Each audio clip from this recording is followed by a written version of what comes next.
But I'd like to thank you all for coming along here this evening, and the fact that you're here, you have something to learn, hopefully, and you're here curious as to what all this is about: parliamentary procedure, running effective meetings.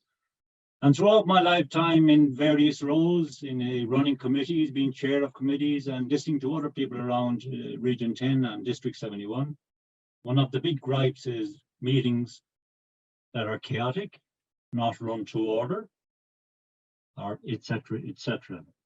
So this evening, what we hope to do is in the first 20 minutes, I will speak about various running effective meetings, the importance of having an agenda, upcoming club officer elections, and understanding how to raise a motion. And then Pauline will present a short piece on forums and how they are formed. And then we'll go into the role play section, where I'll be looking for volunteers. We'll run through a demo of a club AGM. Now, some parts of it we will not be covering because we don't have the time, but we'll do our best to hit the main points. So what I would like you to do before we start, write down 5 things that annoy you in relation to meetings, or 5 things that you would like to learn here tonight if you don't have issues that get under your skin. So I'll give you a couple of minutes just to write down them. Okay, so at this stage, you should have the 5 options written down, and maybe not, because there might be a long lented sentence, which is not good, but we'll try and clear everything up. So one of the feedbacks that I get from people is long-winded meetings, going on and on and on. And what does that do? It turns people off. If you have a set time to attend the meetings, starts at 7 and ends at 8, and next thing you find it's rambling on for another half hour. Next thing you'll have people dropping out of the meeting. Some of them may not come back the next day. So that's one thing to avoid. Set your time, stick to your time, and you will hold on to your members of your committee. Another one is no structure. If there's no structure to your meeting, then how do you expect it to run smoothly? So that's where an agenda comes in, and we'll speak about that later. Another thing is lack of meetings, lack of notice of meetings. How many clubs have regular business meetings? How many clubs have regular officer meetings? If you don't have them, how do you know how well you're progressing? If you have officer meetings, do you meet with your general membership and let them know what happened at the officers meeting? So the key is keep the members informed and regular updates. People will appreciate that. So that's where lack of information comes in. What I'm talking about here also is vital on the outside world. In your workplace, you might be on a committee there, or you might be on a committee in your local organization. Another thing is secrecy between maybe 1 or 2. They're not releasing the full information of what's going on. Secrecy leads to unease, unrest, controlled by 1 or 2. Now there's another thing that I've come across. 1 or 2 people dominating a meeting. The chair may be running the whole show, him or herself. All of a sudden, people will get disillusioned. I've gone to meetings where there was no agenda at all. And out of 10 items were thrown out to discuss. No structure there, as I said earlier on. Not getting a say at the meeting? Now, any good chair should know their doing, should be observing who's not speaking and encourage them to contribute, because everyone's view is important. The shy person in the corner, maybe they have something to say. Mightn't be easy for the first 1 or 2 times you attend a meeting, but gradually it's like doing topics or joining Toastmasters first.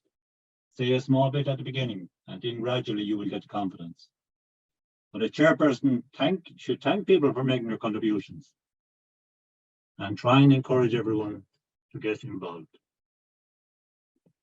So we're talking about an agenda. And the chairperson normally does up the agenda, maybe in conjunction with the secretary. But I think it's a good idea to also write out to your members. We're having a meeting coming up. Have you any ideas for the agenda? Be inclusive of everybody. And that agenda then should be sent out in a timely fashion. Maybe 2 weeks before the meeting. So you arrive at the meeting prepared. You know what's on the agenda. And if you want to get involved, there it is in front of you. This is what we're going to be discussing. I'll do my homework and be ready.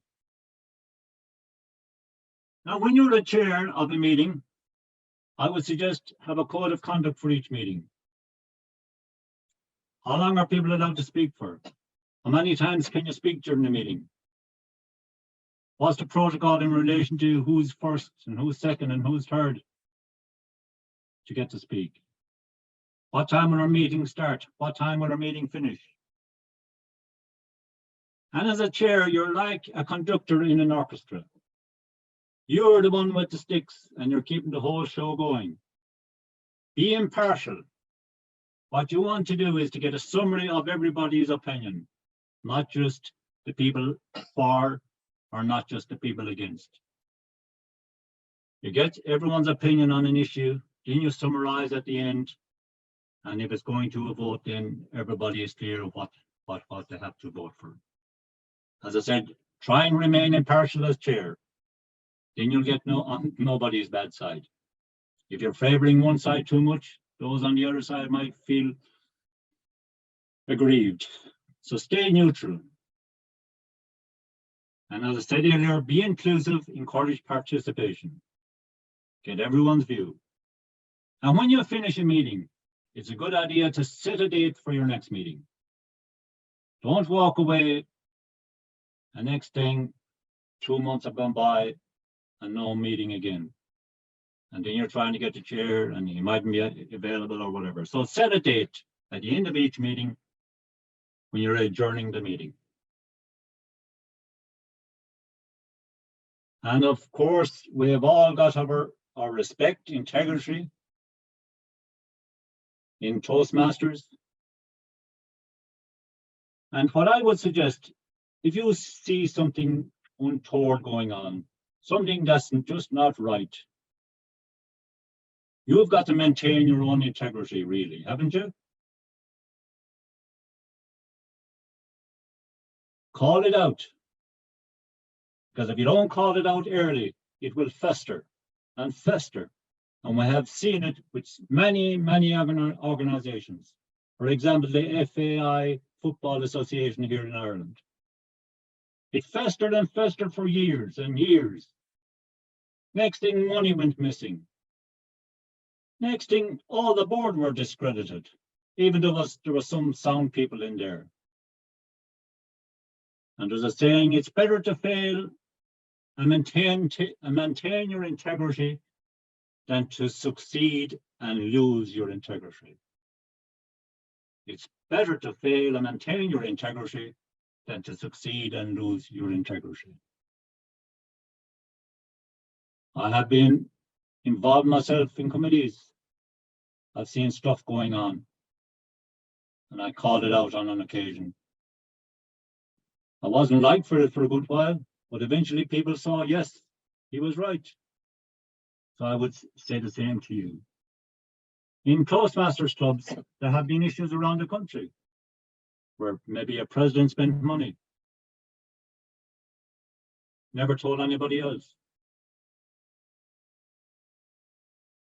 You can't do that. You got to, if you just make a decision as executive officers, you must put it to your membership and vote on it. So there's a few motions now, and we'll be looking at motions later on that will help you at a meeting. And these are there's 23 motions altogether. One is take a recess. That's a motion you can use if you're a chairperson or if you remember that the meeting is getting out of order. You can use the motion to take a recess Take 5 minutes of a break, let everybody cool down. Come back in and start afresh. You can use the motion limit or extend limit of debate.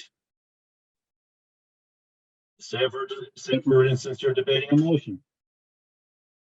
And the same thing is repeated all the time. You can limit the time of debate. Or for instance, if you want to speak more to a motion, you can use extend debate. You need more time, this needs more discussion, don't make a rash decision.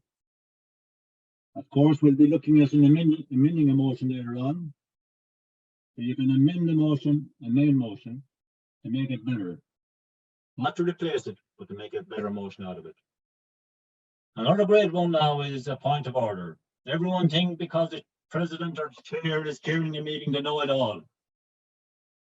Far from it at times, and sometimes they might be trying to rush things through to their own advantage.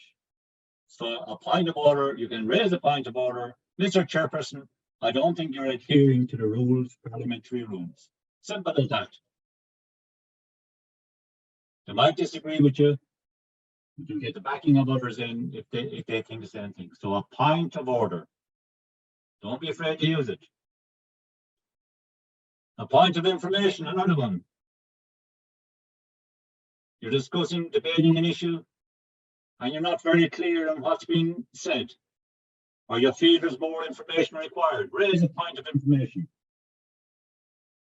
Mr. Speaker, I'd like to more, Mr. Chair, I'd like more clarity on what the Speaker is referring to there. He's saying we have X amount of money, but how much will it cost overall? That's not very clear from our discussion here today. So a point of information. Another great one is to refer it to a committee. So there again is a bit similar to the previous one. You're debating an issue. You feel you don't have all the facts before you. You can refer it to a committee. That means the chair can set up a committee of maybe 3 people or whatever. They go off, discuss it, and come back at a later meeting and present their findings. So I think that one is crucial.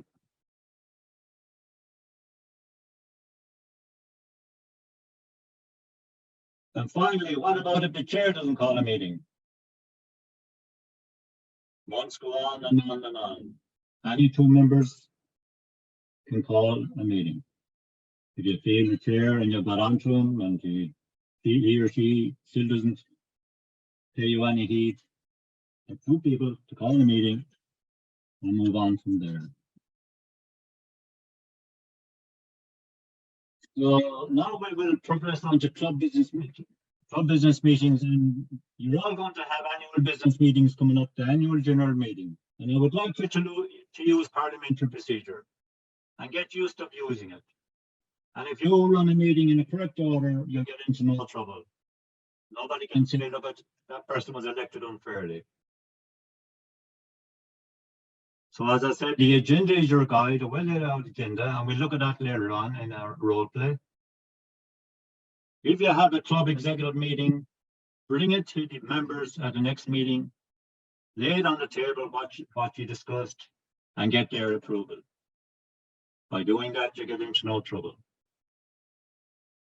Because club members must get their say.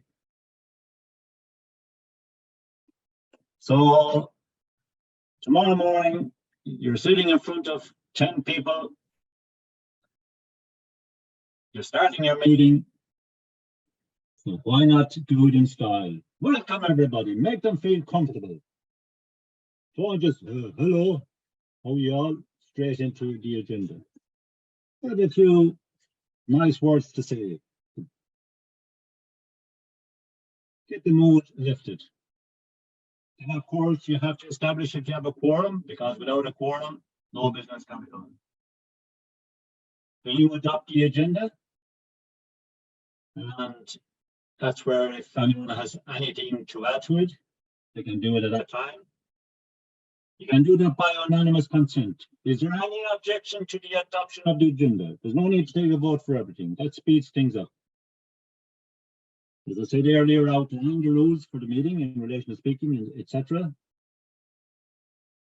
Then you proceed to officer reports. Then you might have unfinished business from a previous meeting. You'll have that in there. You'll have new business, which is normally motions, main motions. That's how you bring business before a meeting. And finally, you adjourn, and as I said earlier, set the date for the next meeting. So when you're adjourning, you'd say, is there any further new business? And hearing none, the meeting is adjourned. We will next meet on the 30th of April, 2023. Now, I'm going to give a brief overview of club officer elections. And I'd say in the month of April, you should be planning this. So your club leadership committee is set up, 3 people. Normally, the immediate past president is the chair of that. Just try to see candidates for each role. Send out notice of the role to everybody, what it entails, and the contact details of the committee. And then in early May, you should have your elections and notify all members when the election is coming up. Then at the meeting itself, the CLC committee presents its report. You must consent to be on the nomination report. At the election itself, then on the day, you can take nominations from the floor. And say, for instance, you're unable to attend, you can give a notice of your intent to run to somebody else. So that's basically what you will be planning over the next few weeks. And I suppose when you have the officers elected, then make sure you register the new committee before the 30th of June on Toastmasters website. So we look at the various scenarios in relation to candidates as a role play. And now we call on Pauline to do her quorum report and how it's worked out for the various meetings, upcoming meetings. So thank you, Pauline. Thank you, Mr. Parliamentarian. Welcome, everybody. I'm just going to share a slide. Well, first of all, I want to look at who can vote and when a member can vote. So we're going to start from the basics, which is the club, all the way up to the district executive. So an active club member has a vote. An active club member is a member who is paid up member of the club, but attends on a regular basis. Now, the club can deem what they consider to be an active club member. And that club member can vote at club meetings. The president of the club can vote at club meetings, the club executive meeting or the club committee meeting, at area council meetings, and at the district council meeting. A vice president education of a club can vote at the club meeting, the club executive, the area council, and the district council meeting. A vice president of membership can vote at the club meeting, the club executive, and the area council, but no further than that. They are a member of the area council. Then we have the other members of the club executive, being the treasurer, the vice president, public relations, secretary, sergeant at arms, and immediate past president. They can all vote at club meetings and club executive. We have the area director. They can vote at the area, the division, the district executive, and the district council meeting. The division directors can vote at the division meetings, district executive, and district council. And then the district executive, or sometimes they're called the district leadership team, they can vote at the district executive meetings and district council meetings. Now, to have meetings, it's important that the meeting itself is quorate. So a quorum is the minimum number of members who must be present for a meeting to conduct substantive business. So there must be a minimum amount of people at that meeting for a vote to be formalised. The meeting quorums, different meetings have different quorums. The club meeting, club executive, area executive, the division executive and the district executive is a majority of members. So that would be more than half of the membership. It makes the meeting quorum. It's a little bit different for the district council meeting. The quorum for the district council meeting is based on the club presidents and club VP education, and it's more than 1/3 of those members at that meeting. So that is for the meeting, the business to be done. It needs those people voting on it. So that's back to you then, Parliamentarian. Okay. Thank you. Okay, Pauline, so the various quorums are there, and for your club meeting, it's more than half. So, any questions on what we have covered so far?